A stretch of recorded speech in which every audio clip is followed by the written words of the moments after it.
we asked around if anybody is running an open source miner. Nobody does it. So 5 guys of us built, or like more people, but like the 256 Foundation was created, and now we're just building everything open source. So it's a completely open source hardware, software, firmware, and pool to basically throw all this proprietary shit out there. And because then we can talk to it, we can do whatever we want. So yeah, if you use LuxOS, Brains, Epic boards, all these things, plus Bitmain Watts miners, like we're all coming for you. It's all going to be open source, and it's going to be great. Woo, that's huge. So Bob, I think you have the most interesting setup. How does an analog control system work? Like, does it react to temperature? Does it react to flow? Is there stuff your system can't do? Yeah, so the kind of the core of the whole system is that my miners stay on all the time. I've got Brains OS on the system, so it does scale with temperature up and down, but it doesn't move that much. And instead, the way I built this is that heat gets sent either to my house or my hot water or my garage or a dry cooler outside. And the way I've done this is just using old-fashioned analog hydronics. You know, there's the thermostatic mixing valve.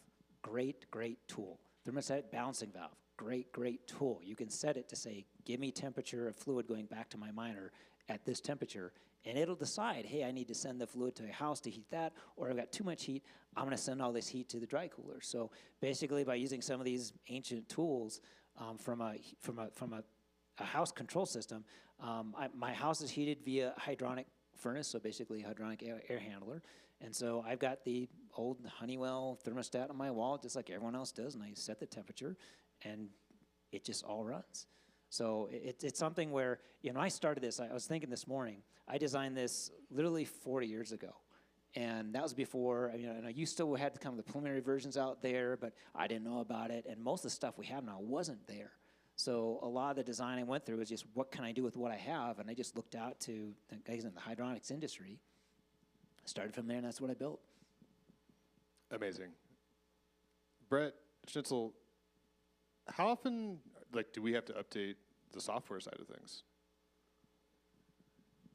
It depends. Like, it really does. Like, there's some cases where you'll have to update things because, like, say, Brains releases a new firmware version, or WattsMiner changes something in their API, which has happened. They completely redid their API not too long ago, and it broke a whole bunch of stuff with Hasminer. So I think a couple people might have been annoyed about that. But this is kind of an ongoing issue with a lot of the closed source stuff. Is like they'll make a change to something, they won't tell anybody about it, and it just breaks a bunch of stuff.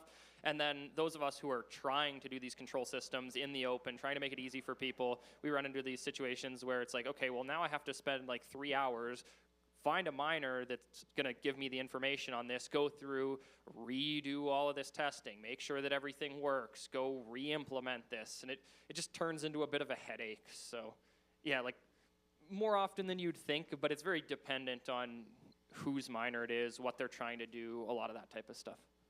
Yeah, I think I plus one that. The big reason that we have to update is because there's a player in the room that doesn't like to play with us and just changes maliciously or not, doesn't matter, they change it, and so we have to follow along. So right now, yes, we have to update a lot more, but as soon as everything is going to be open source, there is no need anymore, right? Because you can be sure that these things, or that the communities will sit behind and support the older versions and things like that. But I mean, I look at this in awe, right? Because if there is a nuclear war, an EMP, he's the only one that his house is still heated. It's because mine is not going to be anymore. But I would also argue to a kind of point, right? It is, or we are obviously in a world where people want to remote control their house, right? They want to do fancy things. Like in my house, it knows if we are at home or not, depending on, because my home assistant has a little iPhone app, and so it tracks if me and my wife are at home, and based on that, the house automatically reacts through this. It's all like, this not goes through the cloud, it's my home assistant directly talking to my phone and things like that. Now, for me, that's an increase of life, because I don't have to think about anymore, oh, I'm not home, and so I need to turn down the thermostat, like that stuff that we all had to do. But obviously, I can also see a world where it's like, this sounds scary, or this sounds like, but what if? And so I think it's a balance. Each one of us has to decide, how much do I go into the crazy world for some people, and how much do I just stay? But I think the cool thing is that it's possible. Yeah, I think to second that, I mean, they're all tools in the toolbox. Yeah. And really, you have to look at what do you want to get out of the system. You know, do you want something that's just bulletproof, reliable, but not really configurable? I mean, I've got a thermostat in my wall, but that's it. I mean, I get what my miners get. I have no control over that. But that's great for me.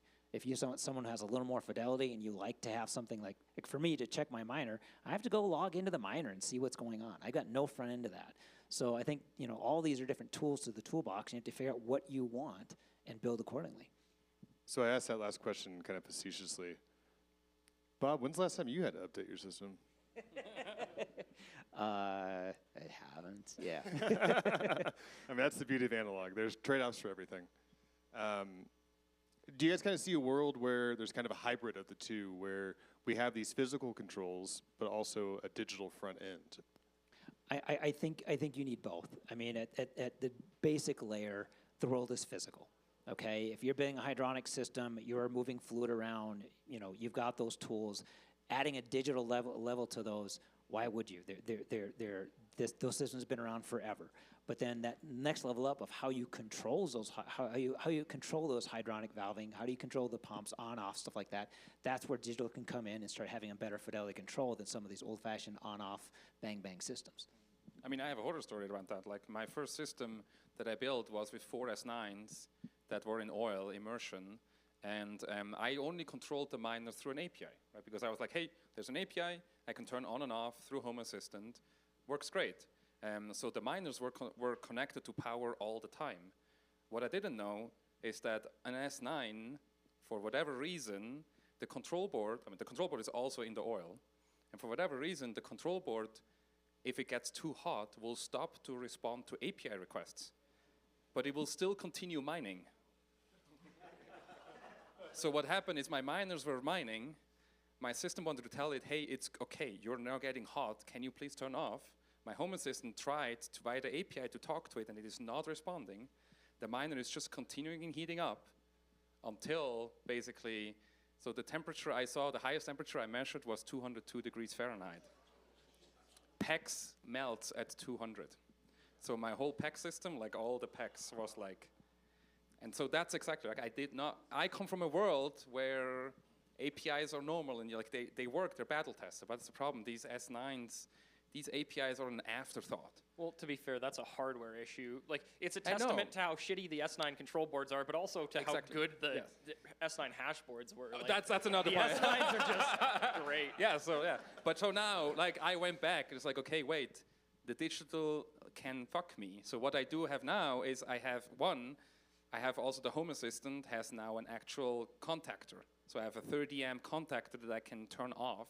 So if the Home Assistant talks to the miners, there's a timeout, and if it told it to turn off and it did not turn off, like a minute later, it will just turn off the contactor. Plus, I went even further, I now have a temperature fuse in the oil itself that at 180 degrees will pop, and then it will physically disconnect. So the Home Assistant can be down, everything. So I think the system that we will build in the future, specifically, right? If I build this in my own house and I have to explain myself that I almost burnt the house down, it's a lot easier than if I explain this to somebody else. The other thing about this is, though, like, this is something you would see commonly in any sort of traditional control system. Like, if you look at a boiler, they have these fail-safes in place. Like, there's a reason these fuses and different things exist.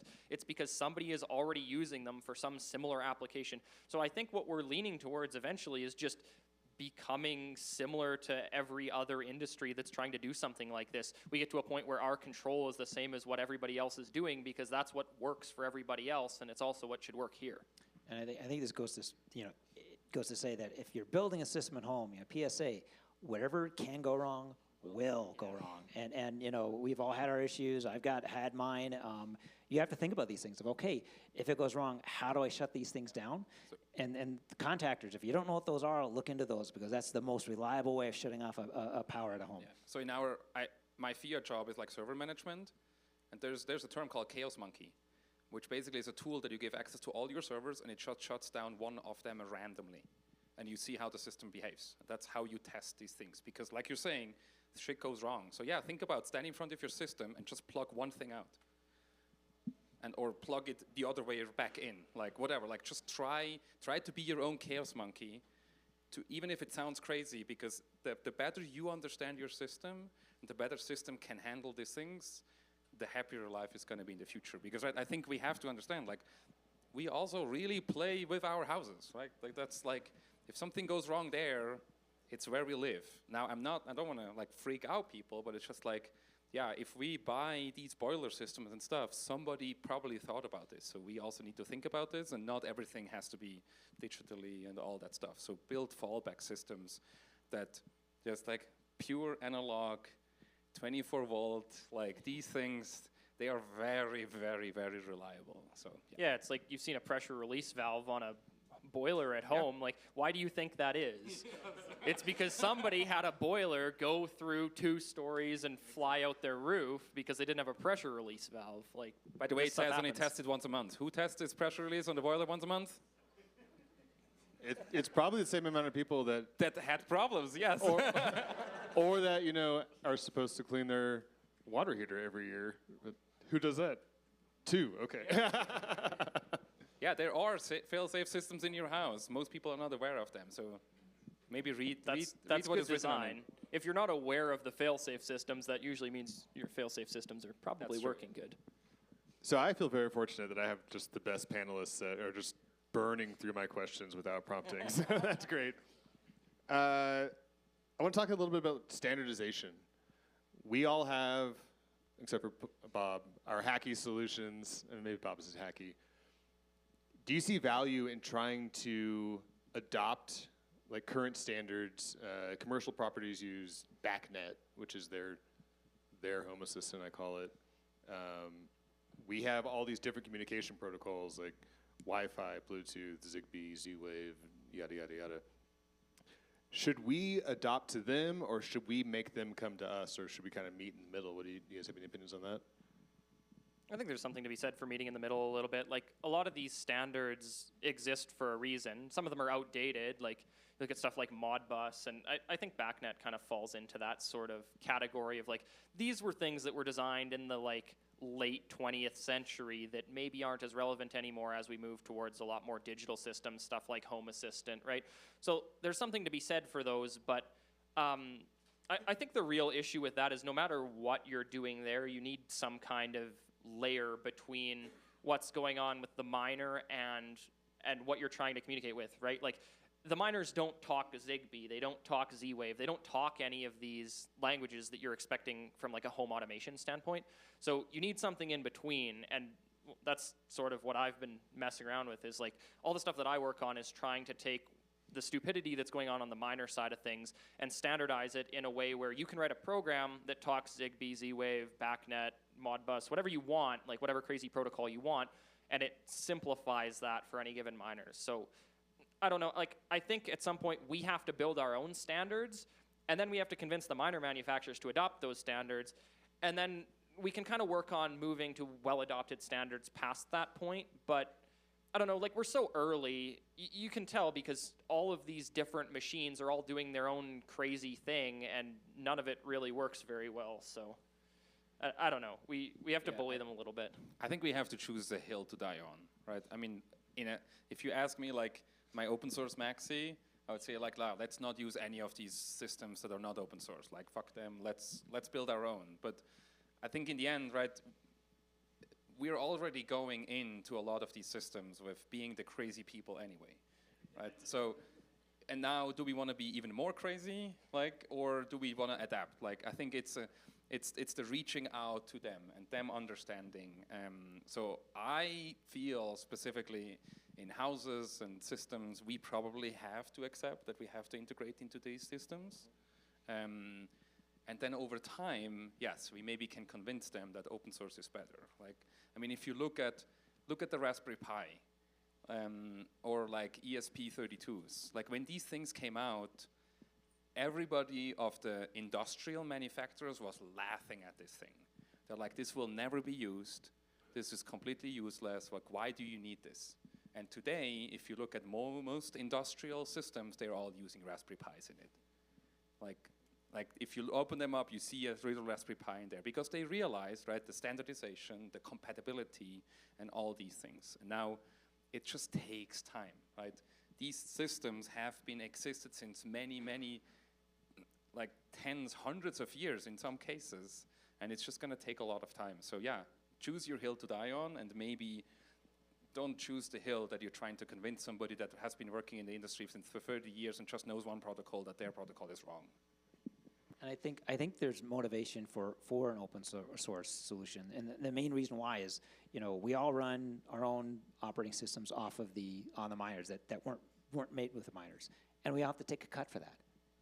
I mean, if we have an open source software such that, hey, I can make a few more sats for that, that is the motivation for why we all should be doing this. So I think once that open source solution is there, the natural motivation is just economic. Yep. Yeah, I mean, there's trade-offs for everything, but I like that framing of choose your hill to die on.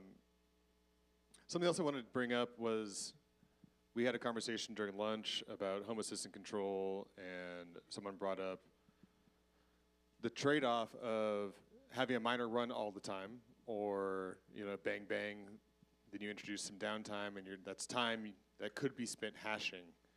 Do you have opinions around, should you target BTU and BTU only, or is there some kind of balance between economic profitability as well as meeting your heat demand?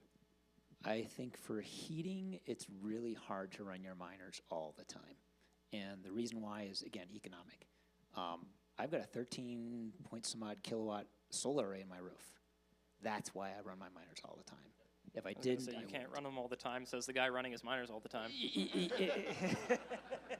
So I think to answer your question, I think it is possible, but I think you're going to lose a lot of money doing it.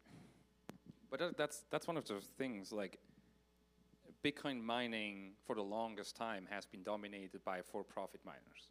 So all the podcasts, all the writings, whatever, was written by people that basically, if they shut off, they lose money. As home miners, most of the time, we don't care. Like, our needs, our situation is completely different than them. And yeah, and I think sometimes it's just ignorance, whatever, from their side to not understand. Like, I heat my house already with electricity or my water already with electricity. So for me, mining or heating now the water with miners is like I start with zero cost already. Like, no big miner, no for-profit miner has zero electrical cost. But for me, in my equations, on the one side is a zero already. And so I think that's just, it needs time for people to actually understand. And I think a lot of times at this whole discussion, but you should mine all the time. Also, like, you should buy always the newest miners. Like, that does not apply for us from a Heatpunk space at all. So I look the miners first and foremost as a heat generator.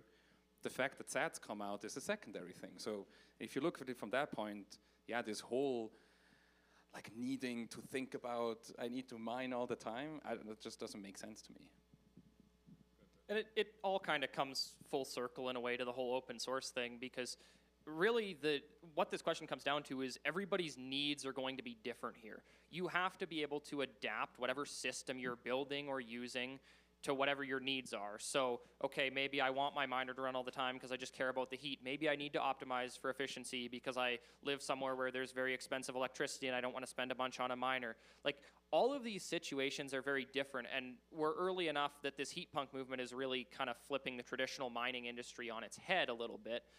But you really have to be able to just adapt that. And so as we move towards trying to open source more of these tools and open source more of the hardware and the software and the full stack of this, that's the goal of that, is you need to be able to have your own ability to change and control things as needed for your specific situation. Are you guys implying that you don't really care about like the security budget issue with Bitcoin? Is that not a factor into your equations? Please. I mean, yeah. I mean, at some level, why did I build all this stuff? Why did I do this? Because I am looking for sats at the end of the day. But I don't know. I think you can't ignore it. I disagree. I disagree. So The reason I disagree is because I think Bitcoin's economic incentives are its security incentives. Your incentive to make money off of Bitcoin directly creates network security. That's the whole game theory idea of Bitcoin. So, like, completely ignoring the security aspect of it and just trying to make money is totally fine because it benefits the network. Yeah, please, all the big miners like that are afraid of the security budget, please shut off, leave Bitcoin because that gives me more sats. Like, really, like, if they all leave, the hash rate will drop, the price will go up, and our S9s that we all have suddenly are being profitable again. That's how it's a self-regulating system. And that decentralizes the hash rate more, which is totally okay. Exactly, yeah. So like there's like this is just FUD or like people trying, either they don't understand it or they understand it very well and pretend they don't understand it, and they tell us that like there's a safety thing and therefore we should use either another chain or nothing at all. Like that's just like, this system has been running since now, what is it, 17 years, right? And in the beginning, I mean, you could like if you would plug in your S19 15 years ago, and like you would mine every block, like, right? So, yeah, for 2 weeks, yes. Well, then still later, but like, yeah, you would. The first 2 weeks would be freaking epic. I don't think it would be 2 weeks. It'd be a lot faster than that because it's not based off of time. It's blocks.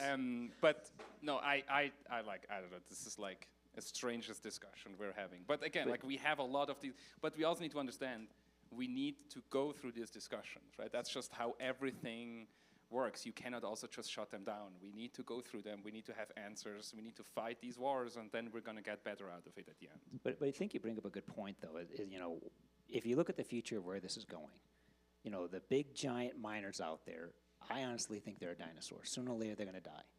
And at that point, you know, how much of this, what we're doing here, continues to advance? Where, I mean, you just do the math.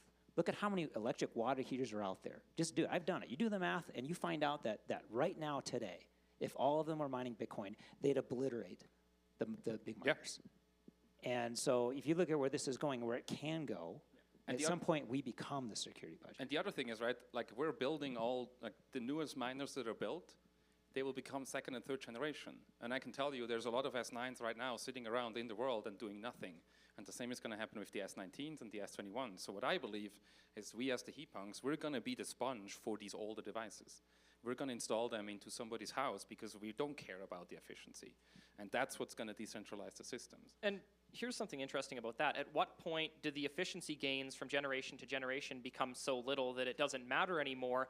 And like you get to a point when you're developing these ASICs where you can't really get much more. You get so close to the atomic level on these chips that you can't make them any better than what they already are. So you're not gaining any more efficiency there. At what point is then the heat reuse aspect, the control aspect, like Bitcoin is the cockroach of the energy industry.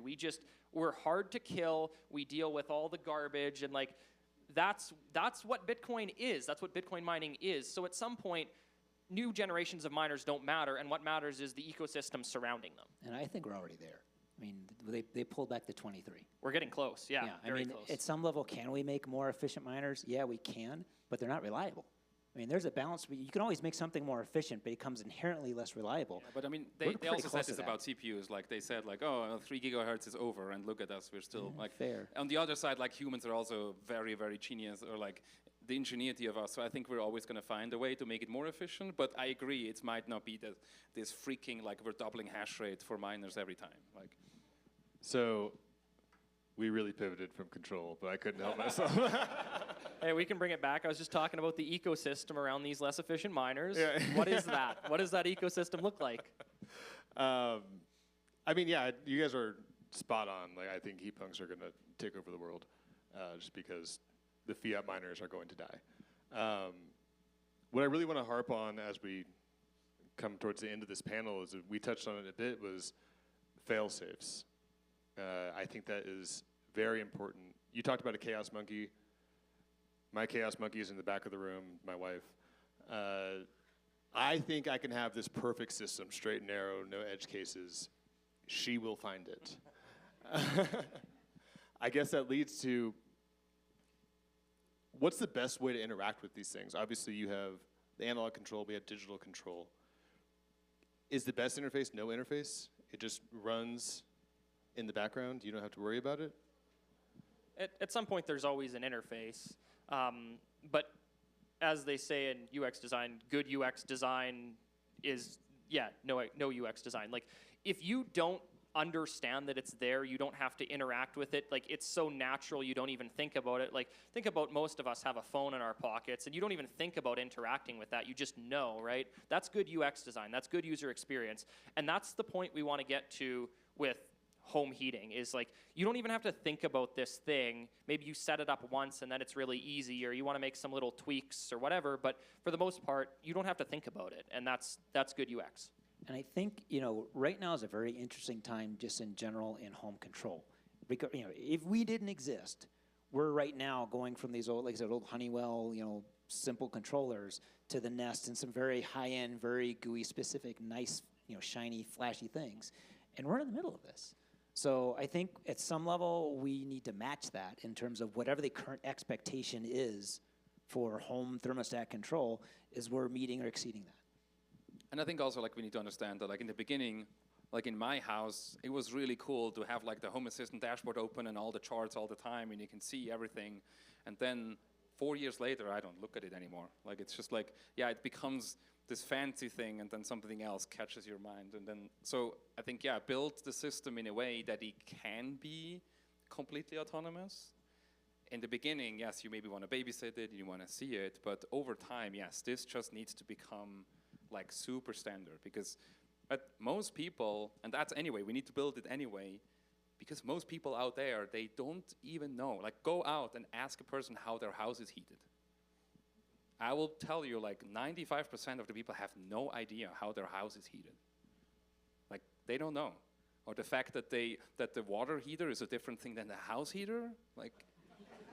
And like, that's intentional. That's good. Exactly. That's a good thing. And that's where we have to get to, right? We are living in a very specific bubble where we even know where the house heater is in the house. Like, there's an utility closet, isn't it there? Like, that's the world out there. And so we have to get there. Yep. And I think we need to build systems that can match that, because only then we can actually install systems in every house. And the other thing is, right, we also need, and that's awesome for all the plumbers in here and the HVAC people, thank you. Because, right, the fact that you come here is such an, at least for me, because I don't know how to talk to you.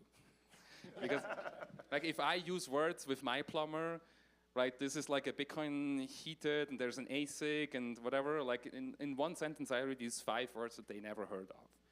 But what I learned today is, like, the word rebate. That's the magic word, right? I would never use that word myself, but they understand this, right? It's a heater that gives you a rebate on your electricity cost. That's the words we need to learn. I think that's why it's so exciting to be here, to talk, to mingle between these people, because, right, in the end, we need to build systems where 95% of the users have not even a clue what this is. They wake up, the house is warm, they take a hot shower, and at the end, their electricity bill is lower. That's what they want, that's what we need to build. That's perfectly said.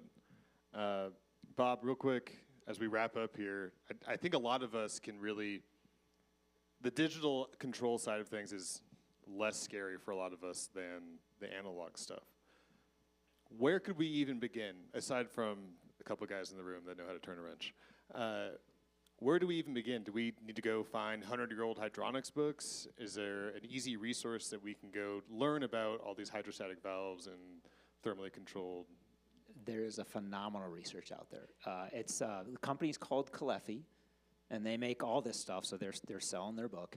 But they have this series of journals called the Hydronics, spin-off of Hydronics, and it steps you through how to build hydronic systems. They have a whole thing on how to build low-temperature hydronic systems. I mean, I look at that and went, oh, this is how you do this. So if anyone's don't know about the resource, go look. It's all free. It's online. It's fantastic. I mean, I know what I know because I read this, not because I figured anything out myself. Where do you buy that stuff? You buy, was it Home Supply? Supply House. Thank you. Supply House. Supply Fantastic. House has everything you Yes. need. Yeah. Right, because the problem is it's not on Amazon. No. You Supply House is, I bought pretty much everything from that. Thank you. There's a bunch of them. I mean, Supply House is one easy one online, but you can go to G.A. Larson. Yeah. They have a ton of that stuff. You can go to Johnstone Supply. They're going to have a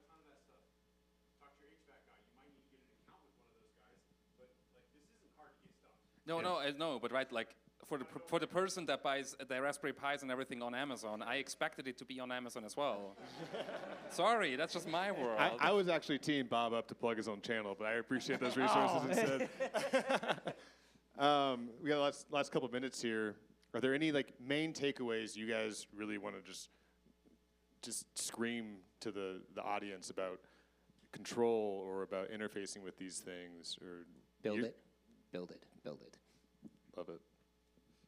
You guys, anything else? I mean, for me, I feel like, right, we talked a year ago, I was on this stage, and we said we're going to build an open source miner, we're going to do it. It's up there now.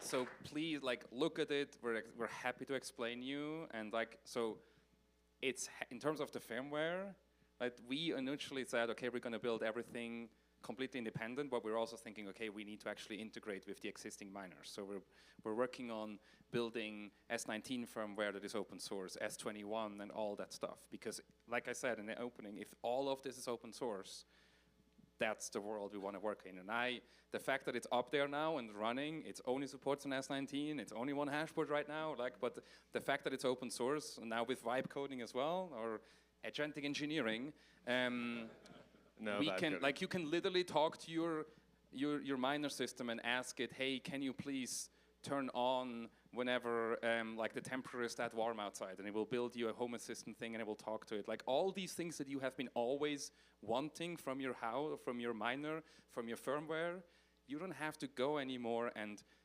open it up a ticket in a ticketing system and hope that the person agrees with you and builds it. You will just ask your computer to build it for you and it will build it. And that's what's going to be possible in the next couple of months.